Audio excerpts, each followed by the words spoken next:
Okay students, last lecture में हमने देखा सिंपल बैंड ब्रेक।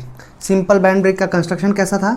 अगर हमारा से दिस इज़ योर ड्रम, अगर ये ड्रम है तो मैं इस ड्रम के पेरीफेरी पे सरकमफरेंस के ऊपर एक बैंड अटैच कर रहा हूँ और बैंड जो है वो एक लीवर को अटैच कर रहा हूँ। One end of the lever is attach some point at a distance from the fulcrum. अगर मैं कहूँ कि जो लीवर है, लीवर का फलक्रम पॉइंट या फिर पाइवट पॉइंट ओ है, तो ओ पॉइंट के ऊपर लीवर मूव हो सकता है, राइट ना। तो बैंड का एक एंड फलक्रम के ऊपर अटैच कर रहा हूँ और जो दूसरा एंड है वो फलक्रम से कुछ डिस्टेंस के ऊपर, हमने डिस्टेंस शायद भी लिया था, राइट। तो फलक्रम से कुछ डिस्टेंस के ऊपर अटैच कर रहा हूँ और बाद में फिर हमने उसे एनालाइज किया था और हमने कहा था कि it is nothing but simple band break.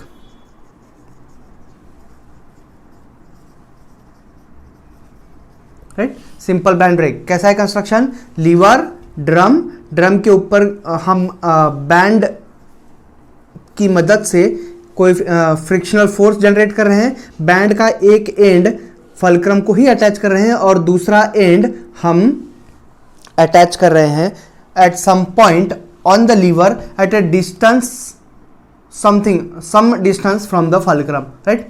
अब अगर मैं इस सिंपल बैंड ब्रेक को थोड़ा सा मॉडिफाई करता हूं, मतलब कि जो लीवर है, लीवर का ज्योमेट्री चेंज करता हूं, से लीवर को कुछ इस तरह से बनाता हूं, राइट। लीवर को इस तरह से बनाता हूं सच दैट उसका फलक्रम पॉइंट यहां रखता हूं, से this is your fulcrum point, right. और अगर मैं इसे फलक्रम पॉइंट यहां कंसीडर करता हूं तो क्या मैं कह सकता हूं कि जो total movement of the lever होगी, लीवर का जो मूवमेंट होगा ऐसा होगा कुछ, राइट। और फलक्रम ओ पॉइंट पर है, इसका मतलब पूरा लीवर ओ पॉइंट के अबाव रोटेट होगा, राइट ना। मतलब कि लीवर कुछ ऐसा हो सकता है या फिर ऐसा हो सकता है, it depends on its direction of rotation. Means the whole of the lever can be rotated about point O, right. और जो हमारा बेल्ट है, उस बेल्ट को हम लीवर के एक एंड के ऊपर अटैच कर रहे हैं फ्रॉम द फलक्रम से एट सम डिस्टेंस, और जो दूसरा एंड है वो भी किसी डिस्टेंस पे ही फ्रॉम द फलक्रम अटैच कर रहे हैं। मतलब कि लेदर जो हमारा बेल्ट है, बेल्ट का कोई भी एंड हम फलक्रम को अटैच नहीं कर रहे हैं, right. So this modification of a simple band break is your differential band break. Differential band break is simple modification of simple band break, right. Now आइए अच्छे से समझ लेते हैं कि एक्चुअली डिफरेंशियल बैंड ब्रेक होता कैसा है। अगर हम कहें कि ये हमारा ड्रम है और ड्रम का मोशन अगर मैं क्लॉकवाइज कंसीडर करता हूं तो for clockwise rotation of course उसे अगर मुझे रोकना होगा तो मुझे फ्रिक्शनल फोर्स क्रिएट करना है, and that frictional force can be created with the help of a belt, right. Now अगर मैं उस बेल्ट को ड्रम के पेरीफेरी के ऊपर बाउंड करूं such that one end is attached at some distance, O point is the fulcrum point of the lever, at some distance, let that distance be perpendicular distance, this distance be, say अगर हम कह दें कि it is A, and the other end of the belt is attached at a distance of say distance B from the pivot point O, right। O point से जो and है जहां पे बेल्ट का एक एंड अटैच कर रहे हैं दैट इज बी, और ओ पॉइंट से बेल्ट का जो दूसरा एंड अटैच कर रहे हैं on the lever that is A, right. और जो लीवर का लेंथ है, ये लेंथ यहां से पाइवट पॉइंट से तो एंड तक का जो लेंथ है, एक एंड जहां पे हमें फ्रिक्शनल फोर्स अप्लाई करना है, उसे मान लेंगे कि एल है, राइट। नाउ यहां तो हम ये कह सकते हैं कि जो एंगल ऑफ लैप है that is angle subtended by the embraced part of the belt at the center of the drum is your angle of lap, और उसे हम थीटा से डिनोट करते हैं, राइट। और ऑब्वियसली अगर ड्रम क्लॉकवाइज रोटेट हो रहा है तो वो इस तरफ का पार्ट बेल्ट को एक्सटेंड करेगा और यहाँ पे लाकर छोड़ देगा। मतलब कि इसमें भी टेंशन, इसमें भी टेंशन, लेकिन tension on this side will be greater, that is tight side tension, और tension on the another side will be your slack side tension, right।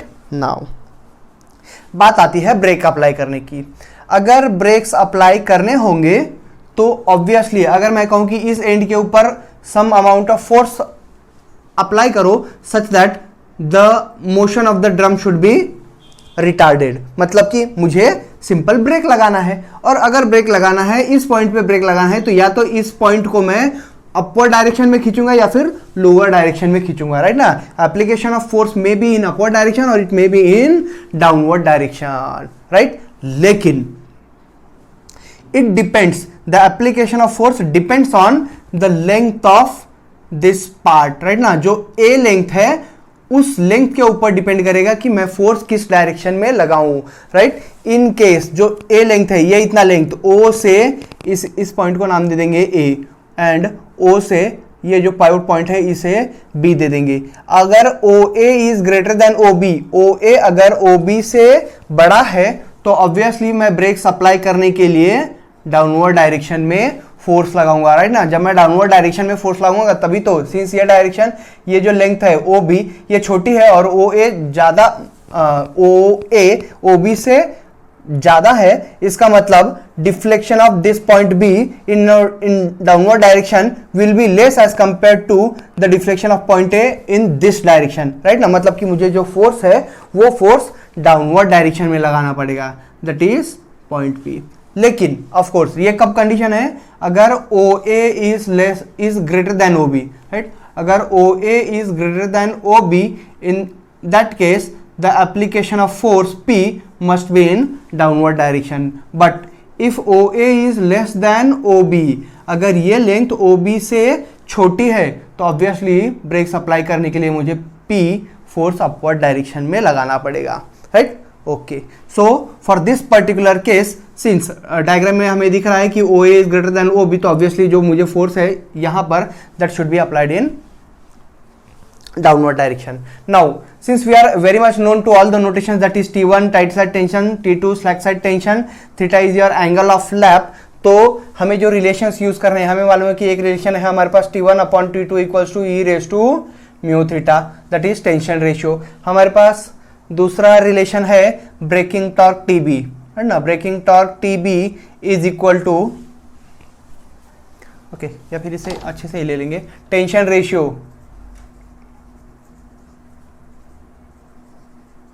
हमारे पास एक रेशियो है tension ratio, that is T1 upon T2 equals to E raise to mu theta, where mu is coefficient of friction and theta is angle of lap, right. Angle of lap, जो theta की value है वो हमेशा radian में रहेगी। And the second thing that is the braking torque.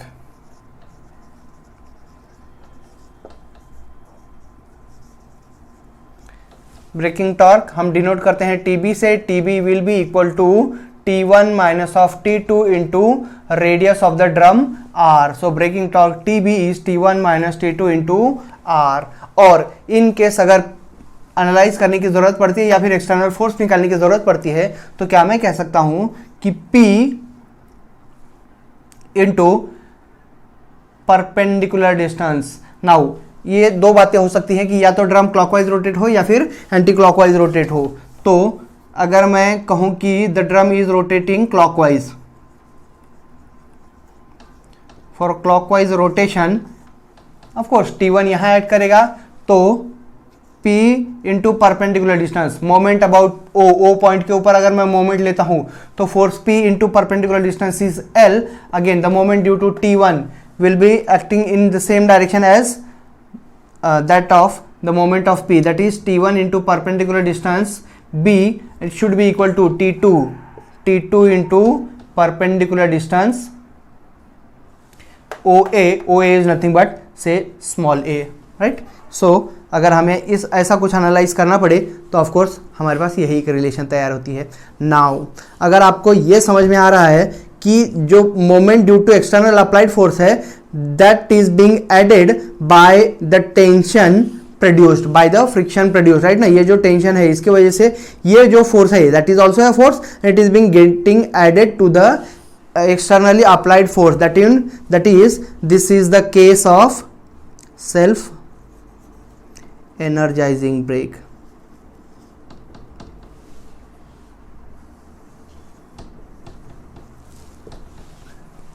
so that is self energizing one, right? And अगर in case T1 into B, T1 into B,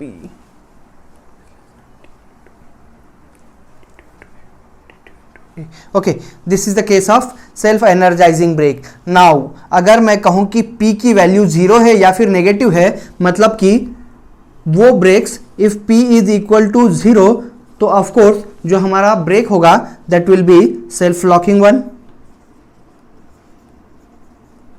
right.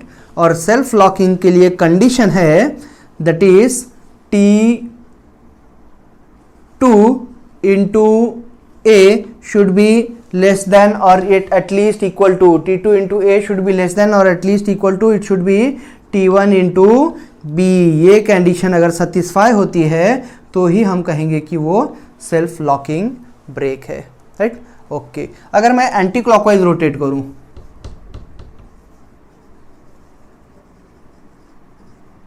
For anti clockwise rotation, मतलब कि ये जो drum है इसे अगर मैं anti clockwise rotate करूं तो ऑफ कोर्स अब जो टेंशंस हैं, टाइट साइड टेंशन और स्लैक साइड टेंशन, ये अपनी जगह बदल देंगे. मतलब कि the tension on this part, इस पार्ट में, since direction of rotation is anti clockwise, so T1 tight side tension will be on this side and slack side tension T2 उस तरफ हो जाएगा. इन दैट केस अगर मैं मोमेंट लेता हूं about point fulcrum, about point O, तो moment होगा P into perpendicular distance, again L, moment will be clockwise, plus of T2 into perpendicular distance B, again the moment will be clockwise, and the moment due to T1 will be in anti-clockwise direction, that is T1 into B. तो इस analysis के लिए this one, right. तो no, इस केस में for anticlockwise direction I can say this is nothing but the in case again P into L, that is external applied force का moment, और T2 into B is getting added to this external applied moment, that is this brake is self energizing one.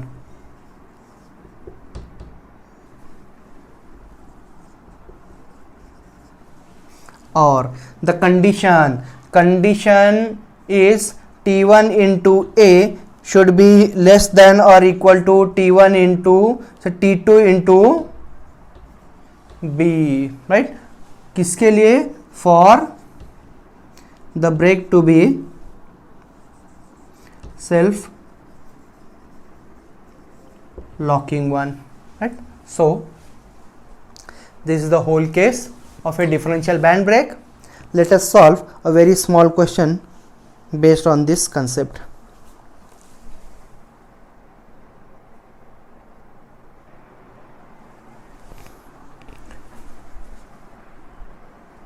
Okay, the question says a differential band brake. Okay, the type of brake is differential band brake as shown. The figure is given as shown, has an angle of contact of 225 degree. Now the angle of contact, that is angle of lap, theta is given as 225 degree. Radian में convert कर लेंगे हम. 225 into pi by 180 will be equal to 225 upon pi by 180 gives me 3.93 radians. 3.93 radians. Okay, so theta की value हमारे पास 3.93 radians है.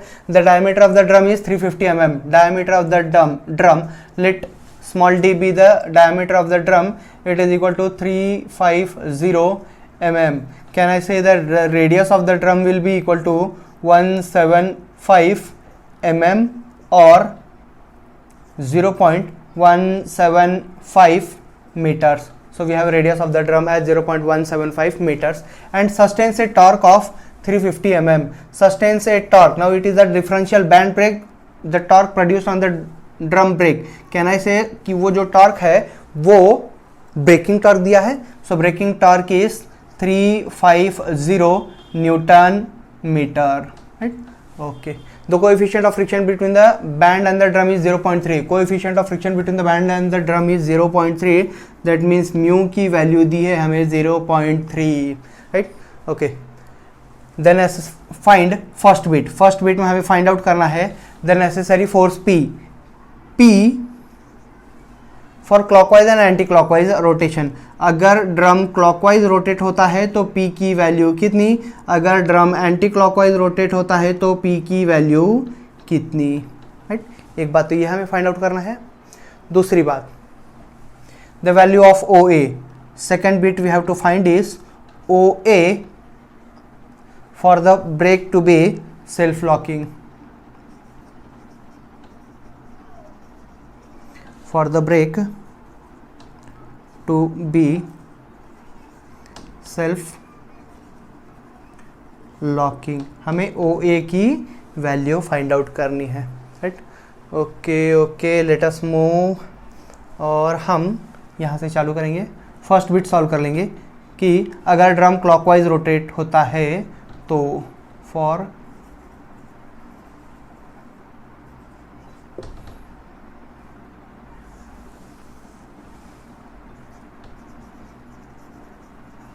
Clockwise rotation of drum. Now अगर हम ड्रम को क्लॉकवाइज रोटेट करेंगे तो बैंड के दोनों साइड, एक तो ये वाला एंड और एक ये वाला एंड, अगर ड्रम क्लॉकवाइज ऐसे रोटेट हो रहा है तो ऑब्वियसली जो टाइट साइड टेंशन है वो इसी तरफ होगा, दैट इज T1. और वो ऐसे रोटेट होके इस तरफ के पार्ट को खींच कर इस तरफ छोड़ दे रहा है, मतलब कि इस तरफ जो टेंशन होगा वो T2 होगा. T1 and T2 are the tight side and slack side tensions, right. और हमें P की वैल्यू फाइंड आउट करना है. P की वैल्यू हमें मालूम है मोमेंट से मिलेगी और मोमेंट के लिए हमें T1 और T2 की वैल्यू भी लगेगी. तो T1 और T2 की वैल्यू अगर हम फाइंड आउट करने जाएं तो सबसे पहले टेंशन रेशियो यूज कर लेंगे. The tension ratio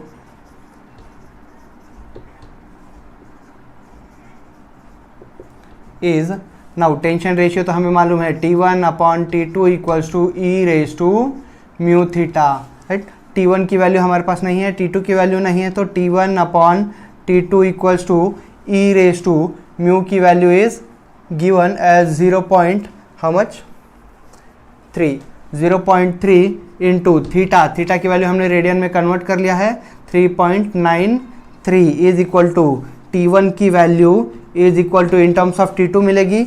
So T1 upon T2 is equal to, the value is T1 upon T2 is 3.255. Okay, the value is 3.255, 3.255, right. तो यहाँ से हमें एक वैल्यू मिलती है कि जो T1 है वो 3.255 टाइम्स T2 है. T1 की value in terms of T2 आई है, राइट. ओके, दूसरी बात, हमें ब्रेकिंग टॉर्क दिया है तो क्या उस एक्सप्रेशन को यूज़ करके मैं T1 और T2 की वैल्यू फाइंड आउट कर लूँ. Braking torque is given, the breaking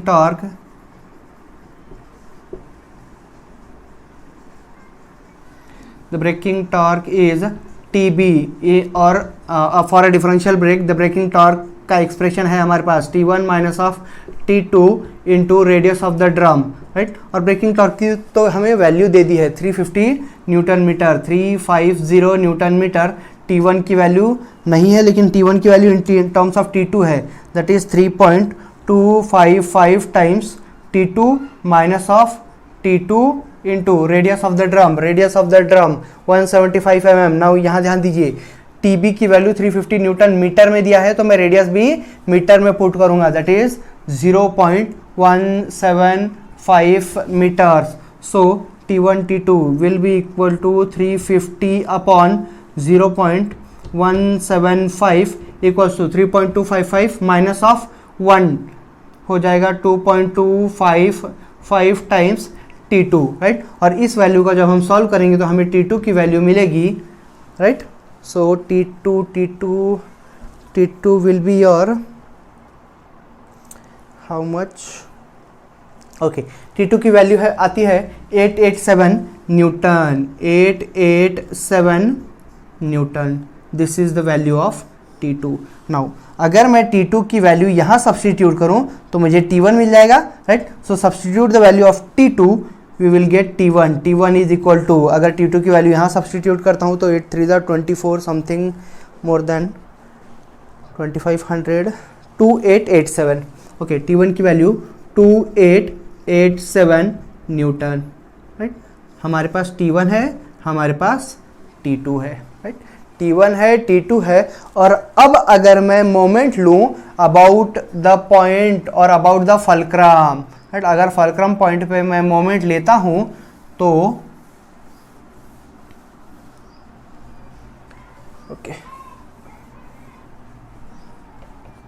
so this is not required, even this part is not required. हमें लगेगा T1 और T2 की वैल्यू, तो वो हम यहाँ से ले लेंगे। हमारे पास T1 की वैल्यू है, हमारे पास T2 की वैल्यू है, हमें P की वैल्यू फाइंड आउट करना है। नाउ अगर हम O पॉइंट पे मोमेंट लेते हैं तो taking moment about point O point पे अगर मैं मोमेंट लेता हूं तो हमारे पास 3 फोर्स है, तो moment will be due to the available 3 forces. So T1 into perpendicular distance, T2 into perpendicular distance, P into perpendicular distance, right। और मोमेंट P की वजह से जो मोमेंट है वो क्लॉकवाइज होगा, T1 की वजह से जो मोमेंट है वो क्लॉकवाइज होगा, और T2 की वजह से जो मोमेंट है वो एंटी क्लॉकवाइज होगा, राइट ना। वो पॉइंट यहाँ है, तो क्या मैं कह सकता हूँ कि P into perpendicular distance is 500। 500 को मैं मीटर में कन्वर्ट कर दूँ चलेगा, 0.5 प्लस ऑफ, सिंस T1 भी क्लॉकवाइज ही मोमेंट क्रिएट करेगा तो T1 का मोमेंट P के मोमेंट में ऐड होगा, that is T1 into perpendicular distance, this distance is 35 mm, 35 mm इज 0.035 meters, right, will be equal to T2 का moment anti clockwise, so T2 into perpendicular distance is 50 mm, 50 mm will be 0.050 meters, right. अभी इस expression में T1 और T2 के हमारे पास value है, हमारे पास P नहीं है, तो P into 0.5 plus of T2 is 887 into 0.035 equals to T2, okay T1 यहाँ T1 चाहिए था, sorry.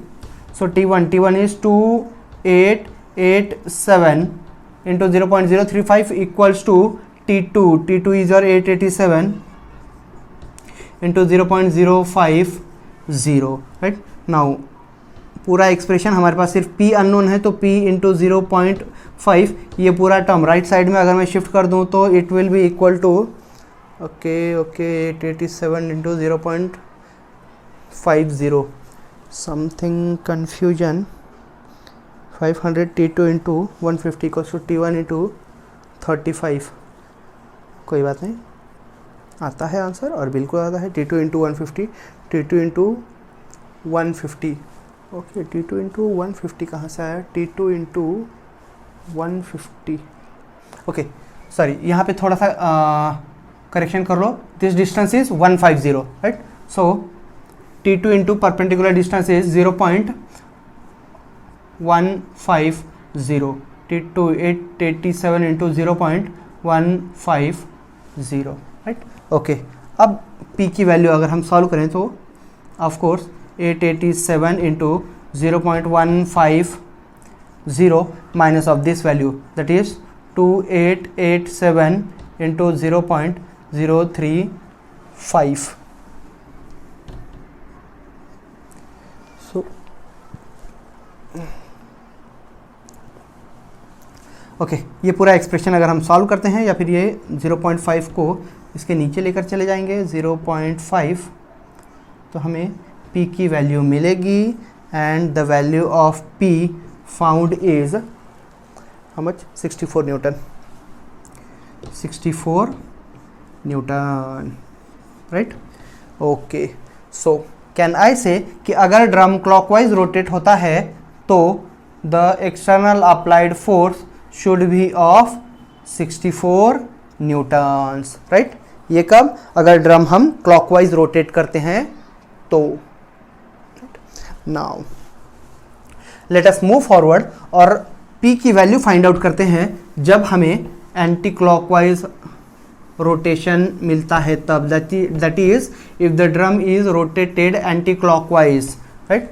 Now second case, that is for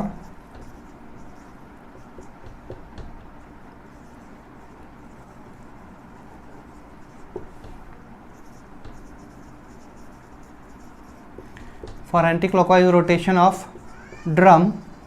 now यहाँ ध्यान देने वाली बात है कि अगर ड्रम को एंटी क्लॉकवाइज रोटेट करेंगे तो T1 और T2 तो चेंज नहीं होगा, है ना। T1 का ना मैग्नीट्यूड चेंज होगा ना T2 का मैग्नीट्यूड चेंज होगा। हमने T1 और T2 कहाँ से फाइंड आउट किया? एक तो T1 upon T2 equals to E raise to mu theta, इस टेंशन रेशियो से फाइंड आउट किया, और दूसरा braking torque TB equals to T1 minus of T2 into R, right. अब ये दोनों भी एक्सप्रेशन पोजीशन ऑफ T1 और T2 के ऊपर तो डिपेंड हो नहीं रहे हैं, नाइदर ये किसी rotation of sense of rotation of the drum के ऊपर डिपेंड है। मतलब कि T1 और T2 की वैल्यू जब ड्रम एंटी क्लॉकवाइज रोटेट होगा तब भी चेंज नहीं होगा। T1 will B same, T2 will B same, the thing which will change will be, अगर ड्रम को हम एंटी क्लॉकवाइज रोटेट करते हैं तो सिर्फ T1 और T2 अपनी पोजीशंस बदलेंगे, राइट ना। अगर ड्रम एंटी क्लॉकवाइज रोटेट होता है तो ऑब्वियसली इस तरफ का पार्ट वो खींच रहा है, मतलब कि टाइट साइड टेंशन T1 इस तरफ रहेगा और खींच करके इस तरफ छोड़ दे रहा है, मतलब कि T2 slack side tension right side रहेगा। तो अब अगर मैं मोमेंट लूं, that is taking moment about point, fulcrum point O पे मोमेंट ले लेंगे। अगर O पे मोमेंट लेंगे तो अगेन T1, T2 और P, ये तीन फोर्स है, right. T1, T2 and P हमारे पास तीन फोर्स है। Moment due to P, O पे मोमेंट ले रहा हूँ, O पे moment due to P will be in clockwise direction. Moment due to T2, O और T2 उस तरफ है तो moment due to T2 will be in clockwise direction. Now O और T1 की वजह से जो मोमेंट है, O पे मोमेंट ले रहा हूँ, T1 का moment of course anti clockwise जाएगा, मतलब कि T2 और P की वजह से जो मोमेंट है that is in clockwise direction, same direction. T1 की वजह से जो मोमेंट है that is in anti clockwise direction. तो क्या मैं कह सकता हूँ कि P into perpendicular distance 500 mm 0.5 plus of T2 into perpendicular distance 0.035 is equal to T1 into perpendicular distance 0.150, right ना। डिस्टेंसेस mm में दिए हैं, हमने मीटर में कन्वर्ट कर लिया है। So P into 0.5 is equal to, क्या मैं लिख सकता हूँ इस पूरे टर्म को अगर मैं उस तरफ लेकर के जाऊँ तो T1 into 0.150 minus of T2 into 0.035।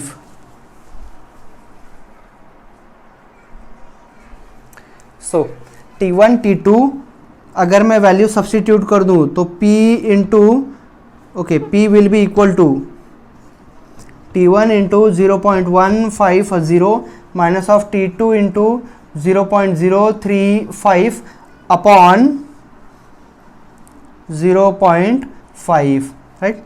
अब P की वैल्यू जो होगी दैट विल बी T1 और T2 की वैल्यूज हम सब्सटीट्यूट कर देंगे, this is T1, right. Okay, P will be equal to T1 की वैल्यू है हमारे पास 2887 इंटू 0.150 माइनस ऑफ T2 की वैल्यू है हमारे पास 887 into 0.035, right, upon 0.5। So value of P will be, solve करने के बाद हमें P की वैल्यू मिलेगी and the P is found to be 804 newton, 804 newton. So can I say कि अगर ड्रम का रोटेशन एंटी क्लॉकवाइज है तो हमें 804 न्यूटन फोर्स लगेगा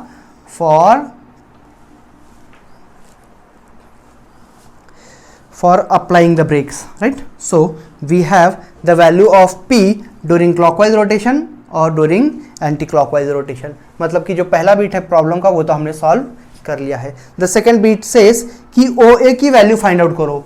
ओ से ए की वैल्यू मतलब ये जो 150 mm दिया है, अब ये 150 mm नहीं है, अब ये हमें फाइंड आउट करना है, उसे मान लेंगे x, राइट। तो x की वैल्यू फाइंड आउट करो for brake to be self locking, मतलब कि जब ब्रेक को हमें सेल्फ लॉकिंग बनाना है तो, राइट। नाउ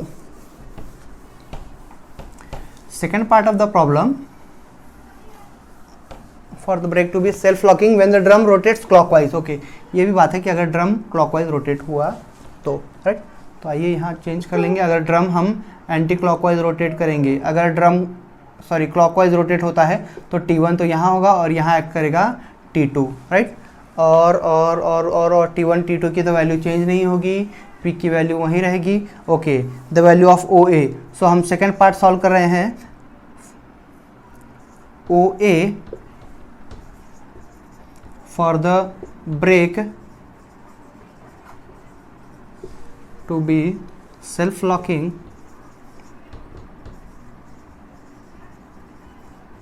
नाउ, अगर ब्रेक को हम सेल्फ लॉकिंग बना रहे हैं तो OA की वैल्यू कितनी, right. OA equals to x consider कर लो या फिर OA ही रहने दो, कोई प्रॉब्लम नहीं है। T1 मोमेंट ले लेंगे हम, taking moment about point O, अगर पॉइंट O के ऊपर मोमेंट लेंगे तो हमें मिलेगा P into perpendicular distance that is T1, perpendicular distance that is 500 या फिर 0.5 plus of T1 into perpendicular distance, ये परपेंडिकुलर डिस्टेंस तो हमें दिया हुआ है that is 0.035 and it should be equal to T2 into perpendicular distance. T2 into perpendicular distance तो हमारे पास OA ही है, क्योंकि OA की वैल्यू अब हमें फाइंड आउट करना है, राइट। नाउ अगर सेल्फ लॉकिंग बनाना है तो हमें तो मालूम है for self locking no external force should be applied, that means for self locking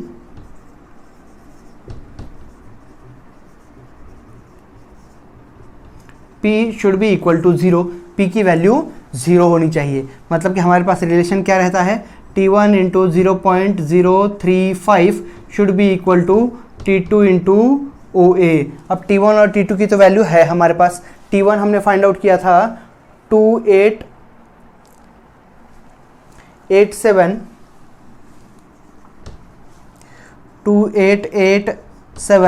into 0.035 और T2 की वैल्यू फाइंड आउट करना है, OA की वैल्यू फाइंड आउट करना है, तो इस T2 के इसके नीचे लेके आ जाएंगे और T2 की वैल्यू अगर हम सब्स्टिट्यूट करते हैं तो T2 इज हमने फाइंड आउट किया था 887 will be equal to OA, और इस एक्सप्रेशन को जब हम सॉल्व करेंगे तो हमें OA की वैल्यू मिलेगी and that OA is equal to, of course अगर हमने ये वैल्यू मीटर में रखा है तो हमें वैल्यू मीटर में ही मिलेगी, 0.114 मीटर्स, या फिर इसे हम कह सकते हैं कि 114 mm। So for the brake to be self locking in the direction of clockwise the value of OA should be equal to 114 mm, right. So this is the question. अच्छे से समझ लीजिए, एक बार कंसेप्ट क्लियर कर लीजिए, solve कीजिए। कुछ और questions depending on differential band brakes, उन्हें भी सॉल्व करने की कोशिश कीजिए एंड प्रिपेयर योरसेल्फ। ओके।